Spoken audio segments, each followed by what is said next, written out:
Hola con todos, soy Francisco Prado, analista junguiano, miembro de la Fundación Carl Gustav Jung del Ecuador. En esta pastilla junguiana, pues continuamos con el tema de los complejos. En la pastilla anterior habíamos visto el concepto de complejo, cómo Jung llegó a descubrir estos complejos psicológicos, sus características y los efectos de los complejos en la conciencia. Recordemos que el complejo es una constelación de elementos de contenidos psíquicos, emocionales, imaginativos, némicos, que se agrupan alrededor de un tema arquetípico, de un arquetipo, ¿no? Por ejemplo, si es que es el arquetipo de la madre o del padre, tenemos un complejo materno, un complejo paterno. Si el tema arquetípico es el poder, entonces tenemos un complejo de poder. Si el tema arquetípico es sexual, entonces tenemos un complejo sexual y así, etcétera, etcétera. Como por ejemplo el complejo de inferioridad, que es muy común.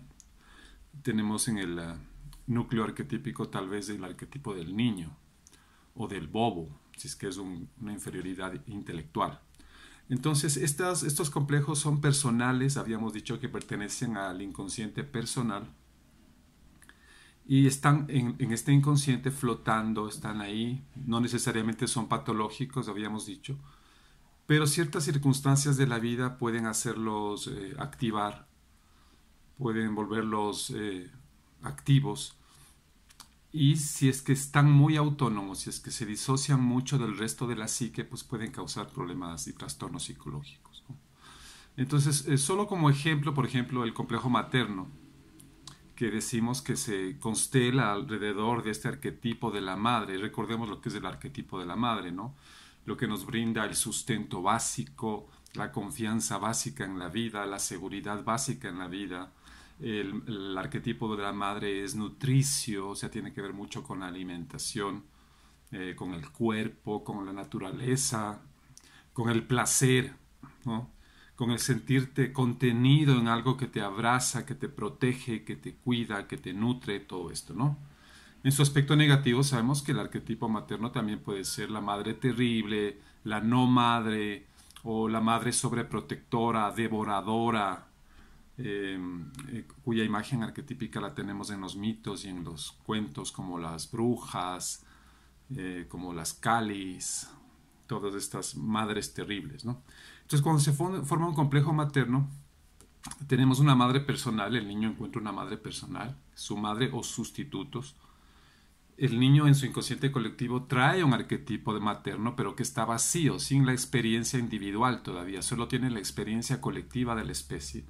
Y de ese choque entre la presencia materna exterior y esta predisposición, esta expectativa que es el arquetipo materno, se forma un complejo materno. Será un complejo materno positivo si es que la imagen materna corresponde con la parte positiva del arquetipo, por ejemplo, todo esto que digo de sustento, nutrición, protección, cuidado. Y será un complejo negativo justamente si es que falta la función materna o está en exceso como una maternidad asfixiante, digamos así.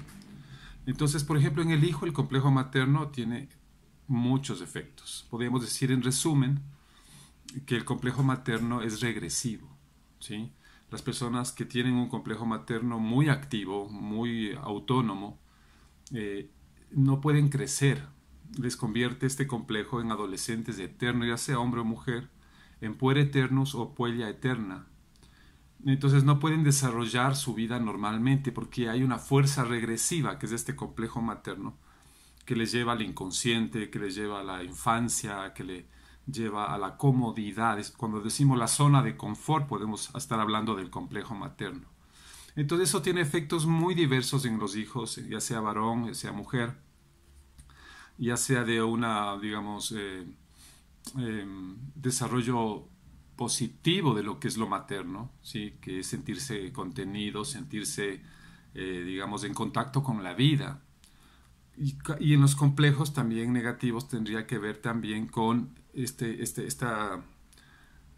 dificultad de sentirnos seguros, esta incapacidad de confiar en la vida, por ejemplo. La primera imagen de confianza es la madre, ¿no?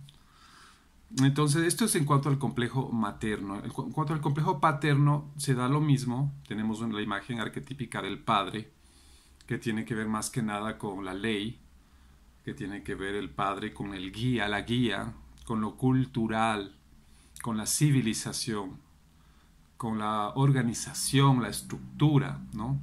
Entonces no estamos hablando de un papá o una mamá personales, estamos hablando de un sistema arquetípico.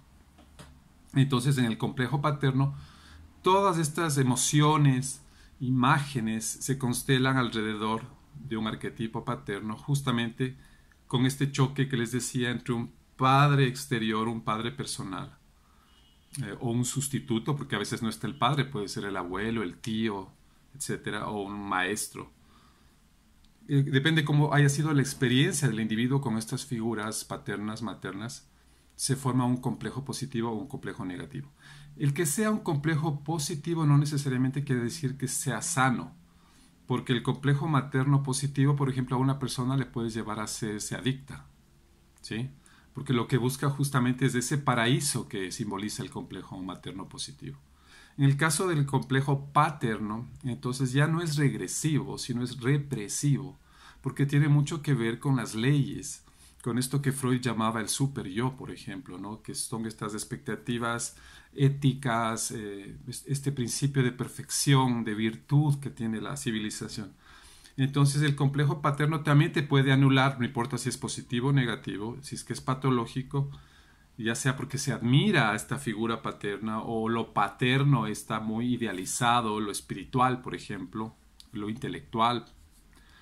Te puede anular, no importa si es un complejo negativo o positivo, igual te anula, porque si es que es autónomo, igual estamos siendo dominados por estos complejos.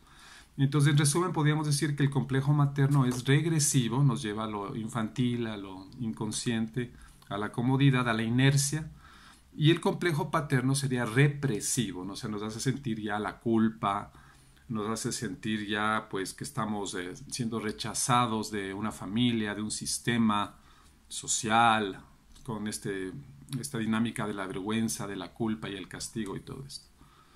Bueno, por hoy vamos a quedar ahí. Estos son ejemplos de cómo funcionan, cómo se forman los complejos. Y hay, como les digo, muchísimos complejos, tantos complejos como temas arquetípicos hay en la vida. Lo importante es que en cada persona se activan ciertos complejos, ¿no? En otras personas son otros. Tus complejos no son iguales a los complejos de las otras personas.